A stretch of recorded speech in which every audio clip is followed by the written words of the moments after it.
So ఈరోజు మన ఆడవాళ్ళకి సంబంధించి నేను ఒక టిప్ చెప్పబోతున్నానండి. హెల్త్ ఇష్యూస్ అనేవి చాలామందికి రొటీన్ అయిపోయాయి. ఎస్పెషల్లీ కోవిడ్ తర్వాత ఇంకా ప్రతి చిన్నదానికి కూడా మన హెల్త్ డిస్టర్బ్ అవ్వడం జరుగుతుంది.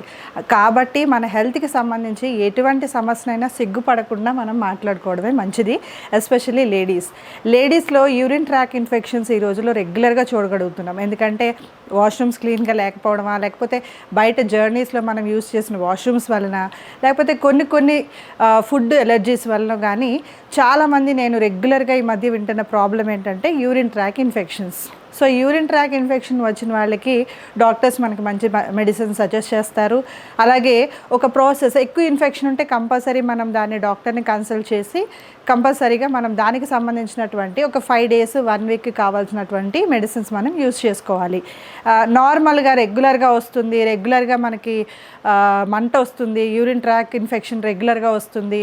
అలాగే మనకి కొన్ని సందర్భాల్లో సడన్గా అంత బాగానే ఉంటుంది, సడన్గా ఒక్కొక్కసారి యూరిన్ ట్రాక్ ఇన్ఫెక్షన్ ఎక్కువ అవడం, కడుపు నొప్పి రావడం, అలాగే మంట రావడం, వాష్రూమ్స్కి వెళ్ళలేకపోవడం, ఇటువంటివి లేడీస్ చాలామంది అబ్జర్వ్ చేస్తూ ఉంటారు. అది లేడీస్ అనే కాదండి, జెంట్స్ కూడా కొన్ని సందర్భాల్లో వస్తుంది. సో అటువంటి వారు ఓవర్ హీట్ చేసినా సరే యూరిన్ ట్రాక్ ఇన్ఫెక్షన్ కొంచెం ఒక్కొక్కసారి మనకి కలుగుతూ ఉంటుంది. ఎందుకంటే ఇది ఓన్లీ డిసీజ్లా వచ్చేది కాదండి.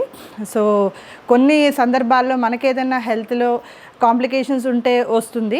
బట్ ఇప్పుడు ఉన్నటువంటి సిచ్యువేషన్స్లో మనకు రెగ్యులర్గా ఓవర్ హీట్ చేయడం వల్ల కూడా యూరిన్ ట్రాక్ ఇన్ఫెక్షన్ మనం రెగ్యులర్గా గమనిస్తూ ఉంటాం.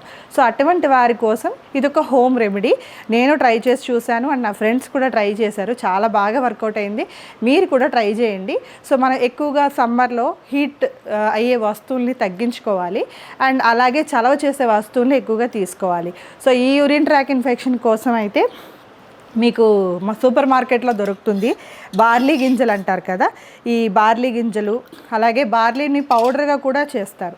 సో పౌడర్ అయినా గింజలైనా సరే ఒక 1 లీటర్, ఒక 1.5 లీటర్ వాటర్ తీసుకొని అందులో కొంచెం ఒక గుప్పెడు బార్లీ గింజలు వేసుకోండి, లేదా ఒక బౌల్ తోటి బార్లీ పౌడర్ని వేసుకొని ఆ 1.5 లీటర్లో ఒక 1/2 లీటర్ అట్లీస్ట్ బాగా మరిగనివ్వాలన్నమాట. పొయ్యి మీద బాగా మరిగించేసరికి బార్లీ గింజలు అయితే ఇలా మెత్తగా అయిపోతాయి. వీటిని కూడా మనం తినేయచ్చు. సో అండ్ ఇందులో కొంచెం సాల్ట్, మనకి ఎంత సాల్ట్ కావాలో అంత సాల్ట్ వేసుకొని బాగా మిక్స్ చేసుకోండి. ఇలాగ రెగ్యులర్గా తాగుతూ ఉండండి. సమ్మర్లో అయితే ఇంకా మంచిది. బట్ యూరిన్ వస్తుందని చాలామంది తాగరు. బట్ మీకు దీన్ని తాగడం వల్ల బాడీలో చాలా చేంజెస్ వస్తే చాలా వరకు హెల్త్లో ఉన్న చిన్న ఎలర్జీస్ కూడా పోతాయి అన్నమాట. సో ఈ బార్లీని మీరు కంటిన్యూగా యూరిన్ ట్రాక్ ఇన్ఫెక్షన్ ఒక 1 week అట్లీస్ట్ రెగ్యులర్గా తాగండి. సో రెగ్యులర్గా మనం ఇలా గ్లాస్లో పోసుకొని, పౌడర్ అయితే కొంచెం ఏదైనా తేట కడుతుంది, లేదు మీకు ఏమైనా అందులో నచ్చింది ఉంటే మీరు వడకట్టుకొని తాగొచ్చు. సో ఇందులో గింజలు కూడా వేసుకోవచ్చు. ఈ గింజలు కూడా పడేయక్కర్లేదండి, ఈ గింజలు కూడా వేసుకోవచ్చు. అండ్ దీన్ని కొంచెం ఫ్రిడ్జ్లో పెట్టుకోండి, చక్కగా చల్లగా అవుతుంది. అప్పుడు మీకు కావాలనుకుంటే మంచిగా నిమ్మకాయ పిండుకొని కూడా తాగొచ్చు. సో దీన్ని ఒక 1 week పాటు కంటిన్యూగా తాగి చూడండి. ఒక 2 daysలోనే మీకు చేంజెస్ తెలుస్తాయి. సో ఇంకా మరీ ఎక్కువగా ఉంది, సివియర్గా ఉందంటే అప్పుడు మీరు మెడిసిన్కి వెళ్ళచ్చు.